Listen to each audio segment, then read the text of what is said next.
Barbados is the birthplace of rum. A byproduct of sugar production, rum is made from the fermentation of molasses, with the first recorded rum dated as far back as 1650, originally under the name Kill Devil and Rum Bullion. While the history of rum is rooted in enslaved Africans on sugar plantations here on island, rum has come a long way. Today, the oldest rum distillery in the world, Mount Gay, with these from 1703, is still operational, and is truly something Barbados can be proud of. But beyond being proud, many argue that Barbados rum must also be protected. So much so that 3 of Barbados's largest rum distillers apply jointly for a geographical indication for Barbados rum under the Barbados Geographical Indication Act. And so the question is, what exactly is a geographical indication? Well, a GI is a distinctive sign used to identify a product whose quality, reputation, or other such characteristic relates to its geographical origin. Examples of GI include Cuban cigars made from tobacco leaves grown in Cuba, champagne produced from grapes grown in the Champagne region of France, and even tequila, distilled from the blue agave plant found in the city of Tequila, Mexico. A geographical indication protects the cultural heritage of a region. On this episode of In the Know, Richard Seale, master distiller and owner of Foursquare Rum Distillery, outlines the need for AGI, the importance of protecting the Barbados rum from exploitation, while still keeping the doors open to allow for investment, more distilleries, and even the development of a rum industry that would contribute significantly to local economy. I'm Krystal Hoyte, and this is In the Know.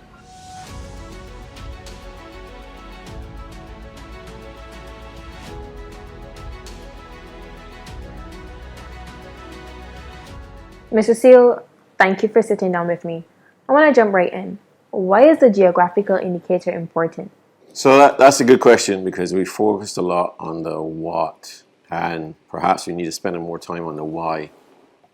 And it's something that's not well understood, because there's a lot of naivety out there, both in public and even in government, the challenges that you have in an export market. So if I use the example of the European Union, for example, which is obviously one of our biggest markets,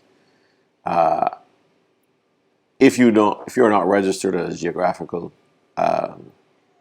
indication within the European Union, a bottler in Europe could buy some Barbados rum, blend it with other sources, prominently use the words Barbados rum, and you wouldn't know.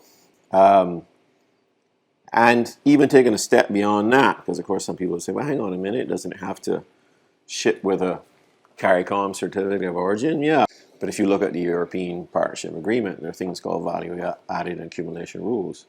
And what they mean is you could, in theory, blend some Barbados rum with imported Panama rum or any rum from Central America.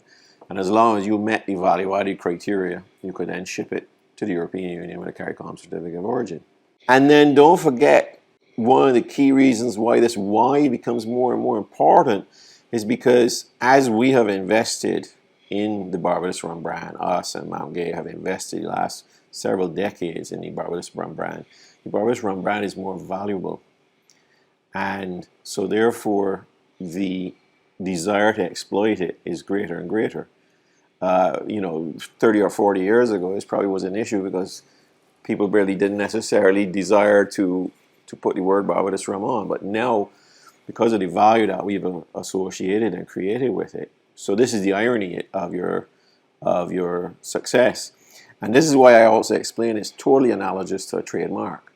So if I enter a new territory, one of the first things we do, obviously, is register our trademark. And why? Because we're going to invest in our brand. We're going to create value associated with our brand.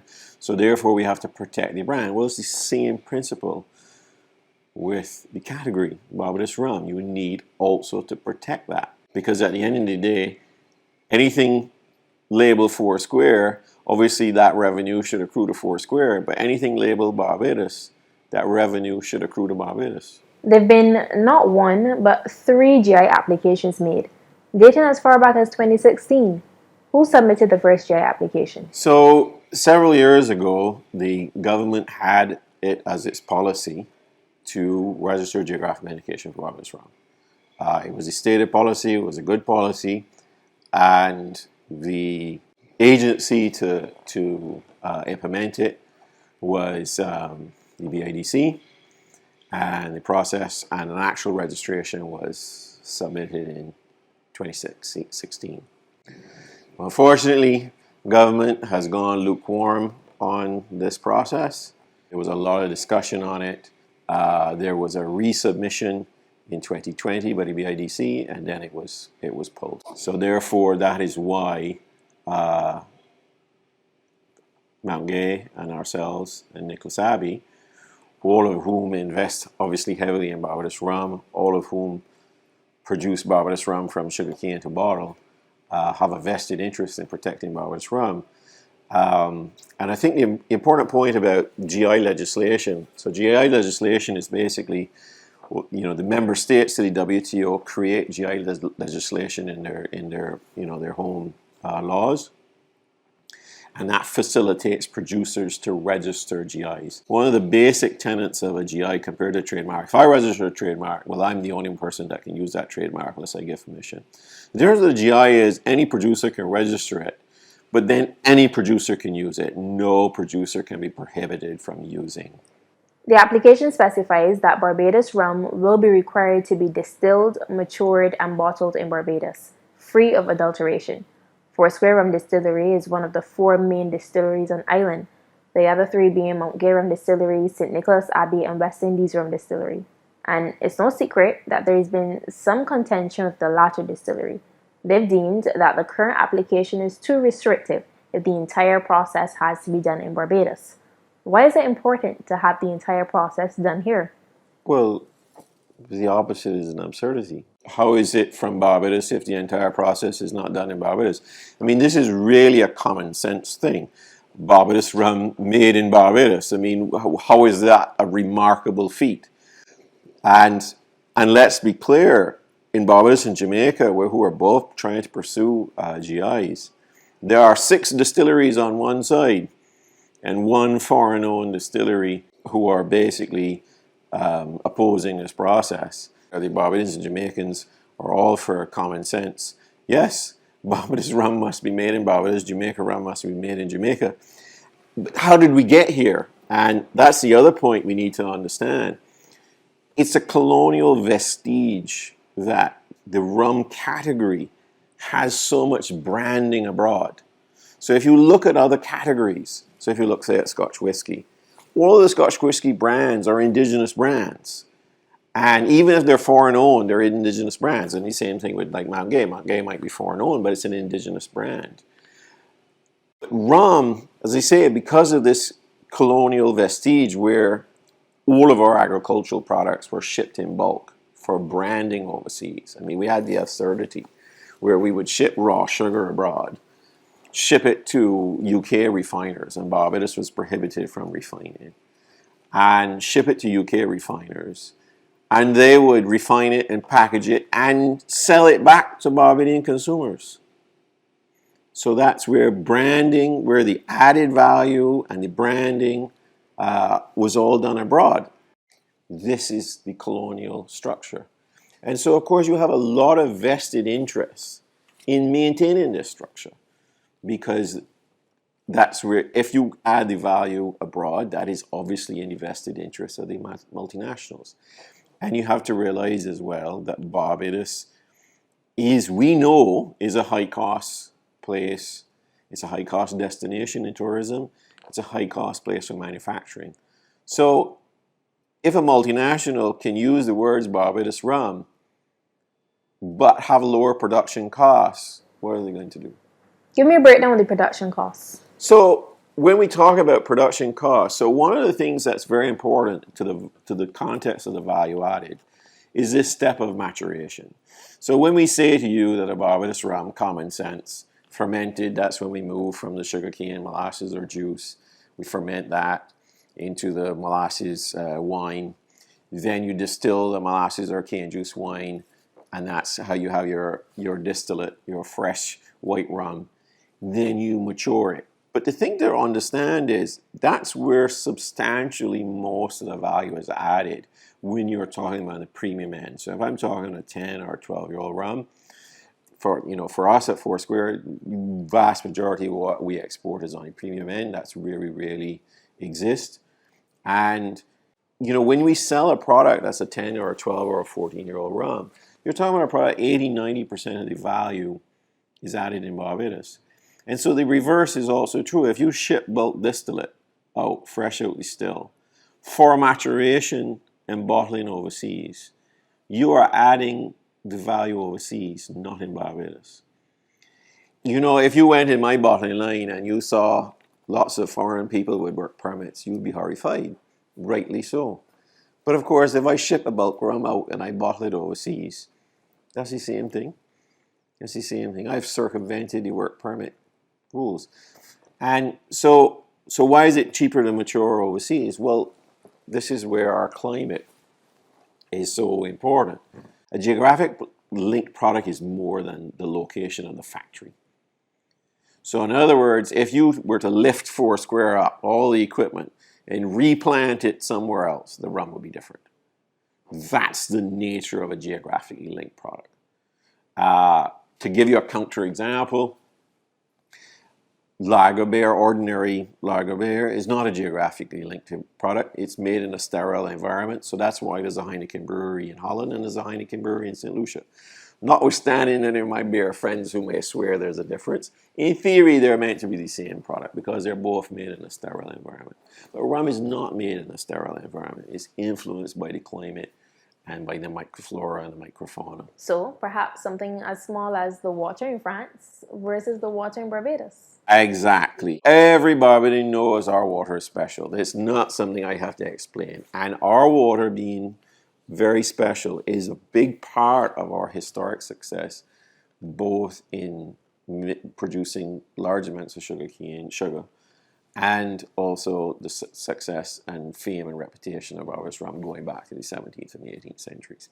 It's because, unlike so many of the other islands, we had this fantastic water. So when you go and take some of these production steps abroad, we have multiple issues. So the first issue is now, you're not making a product that's unique to Barbados. You're making a product with another environment. So from a true authenticity point, it's no longer, how can it be Barbados rum if it didn't have Barbados water in it? How can it be Barbados rum is not aged in the Barbados climate? Because we know these things influence us.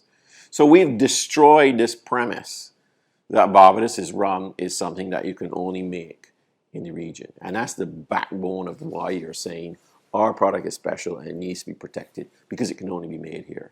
So that's the first problem. The second problem, which was your original question, is, well, why is it cheaper? Well, one of the things about the Barbados climate is, of course, it's warm. So we have a level of evaporation. If I age a rum in Europe, the evaporation is much lower. So if I have a 10-year-old rum in Barbados, it costs me significantly more money to produce than a rum labeled 10 years where the 10 years were in Europe. So you're now you're giving a misleading statement really to anyone, because if you write the words 10-year-old Barbados rum, but it really was aged 10 years in Kentucky, is it really a 10-year-old Barbados rum? So you can see this massive cost advantage. And then there's a cost advantage even in bottling. Well, let me explain. So we know this cost. Every Barbadian knows we pay top dollar for energy. I mean, right now, no producer would invest in Barbados because we are a cheap place to make rum. It's based on the reputation and know-how of the people. Because we pay the most in the region for molasses. We pay massively above what our Guyanese and Jamaican competitors pay. We pay way more for energy. We pay more for labor, and there's no apology of that. That's a good thing. But as I say, one of the reasons why even something like bottling abroad is because, remember, what people don't realize is that many brands actually contract out their bottling. So whereas I, as a Barbadian bottling operation, I've had to buy every piece of equipment in there. We had to use all the capital. And the efficiency of that use is totally at me. I have to sell more to make it more efficient. Whereas if I'm a large European brand, I can send out to a contract bottler who's, bottles millions and millions of cases and can do it vastly more lower cost, and I can do it fully automated machinery. So, you have a scenario where the government's screaming at you, export more, export more, export more. And we're not asking for handouts, but we're asking for leveling of playing field. Recognize that Barbados is a high-cost place to produce rum, and recognize that producers like Mount Foursquare are producing at the very highest end of the market, and recognize that when you operate in that leveling market, you need to protect it. There is no accident that all of the most successful categories of wines and spirits are heavily protected. I could make some sparkling wine, I can't call it champagne. I could make some whiskey, I can't call it Scotch whiskey or bourbon whiskey. Doesn't matter if I even follow their methods, because those are protected terms. In Scotland, if you sell a single malt Scotch whiskey, it has to be matured and bottled in Scotland. Should Barbados be moving away from exporting sugar as a commodity? Correct. Absolutely. And rather investing more in creating a higher value product like rum and exporting that? Absolutely. I mean, if you have a scenario in Barbados where you have a successful rum industry exporting and you have a struggling sugar industry, what's the fundamental difference? Because we're both working with the sugarcane.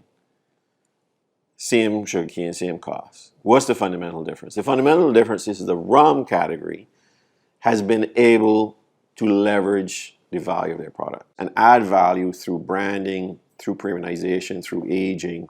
So we were able to move beyond selling just unaged bulk commodity rum. There's always a rule for bulk rum. You never prohibit bulk rum. But what you hope is that you continue to invest and develop the reputation of Barbados rum. And so that attracts more investment. So right now we're 4 distilleries, but there's 2 distilleries underway. And both of those distilleries are wholly committed to the GI.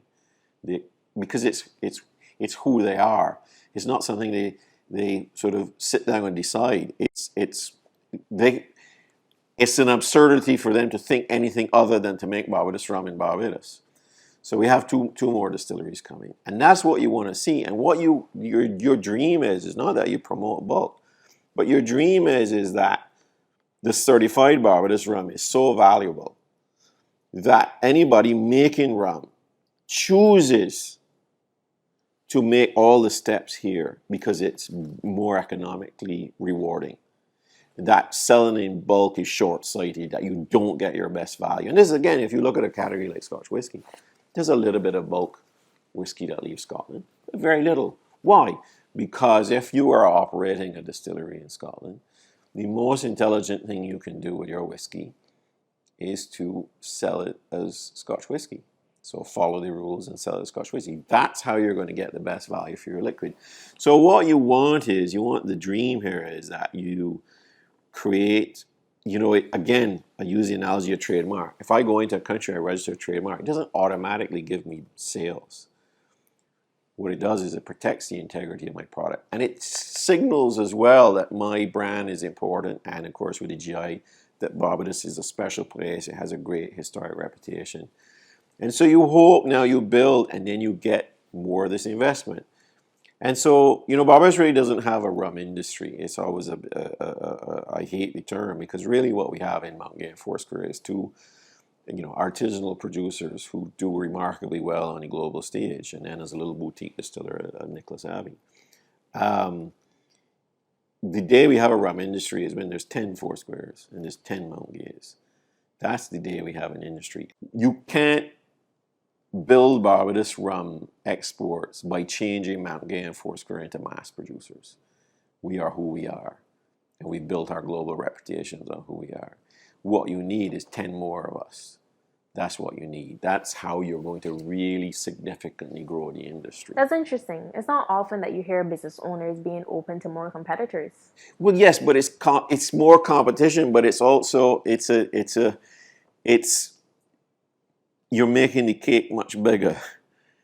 In other words, and this is one of the things. So for example, you know, as you say, you see Foursquare Mountain Gaze competition, but we speak to each other routinely because yes, when we leave and go out there, we are our individual brands, but we are also brand Barbados. So we constantly speaking to each other because we both have a mission, a dual mission, to build our brand, but we also have a mission to build the category of Barbados rum. So, you know, as great as your brand may be, you are still going to be restricted by the success of your category. So it is as equally important to build a category. And so if we have more investment in Barbados rum, it's not just, oh, there's more competition. What that is more investment in Barbados rum. It's going to make Barbados more visibility at export. That's going to continue to enhance the reputation of Barbados. This is why also you want to attract the right investors who want to produce it 100% in Barbados. And so the more you do that, you know, if you're a Scotch whiskey brand and successful, it's very easy to pat yourself on the back and say, well, it's all to my hard work of the brand. But the truth is, every Scotch whiskey brand stands on the shoulders of the Scotch whiskey category. And so this is what we need to achieve. And then when we look at the sugar industry, you know, people have asked, well, will the success of rum help the sugar industry? Of course. So Nicholas Abbey, when they started, they took the decision, listen, we can't rely on the sugar industry, so they grew their own cane. Mungay, several years ago, purchased several hundred acres around their estate. They've now built their own sugar factory.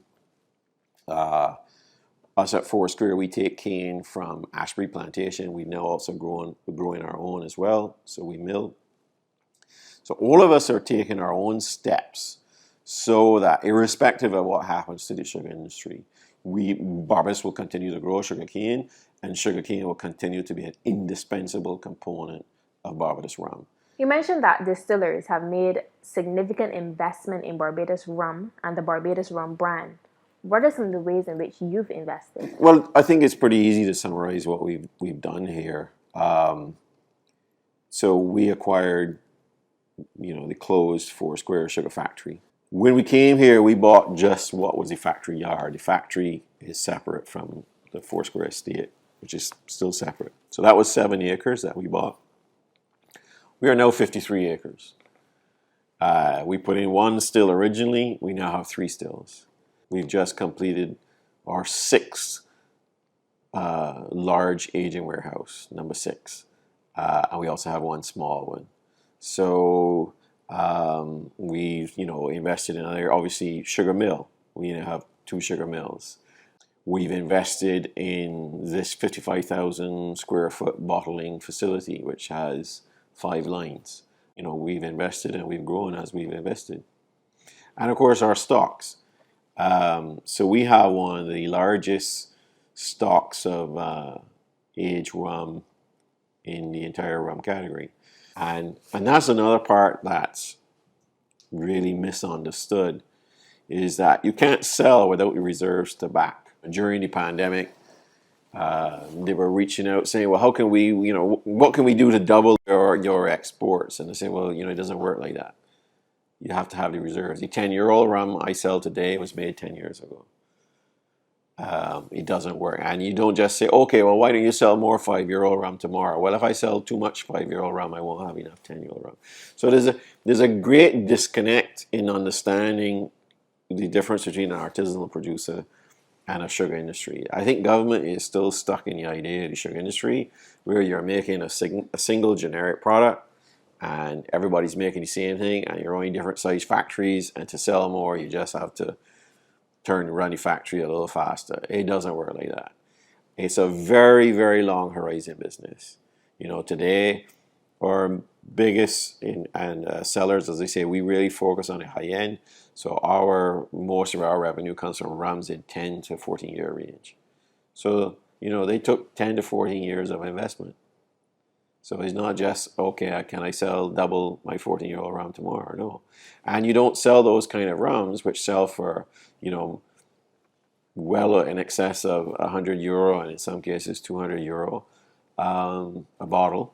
So our rums are selling $400, $500 Barbados a bottle. And then on the secondary markets, after certain vintages have finished, on the secondary market, our rums are going 2,000, 3,000, 4,000, 5,000 euro a bottle. And you don't create that overnight. That takes investment, and that takes adherence to the quality and integrity of your product. And so this is why the GI is very important, because what you're trying to communicate is the integrity of Barbados rum as a whole. And because of the cultural and economic impact of a geographical indicator, Mr. Seale says it's something he will continue to lobby for. I'm Krystal Hoyte. Thank you for joining us.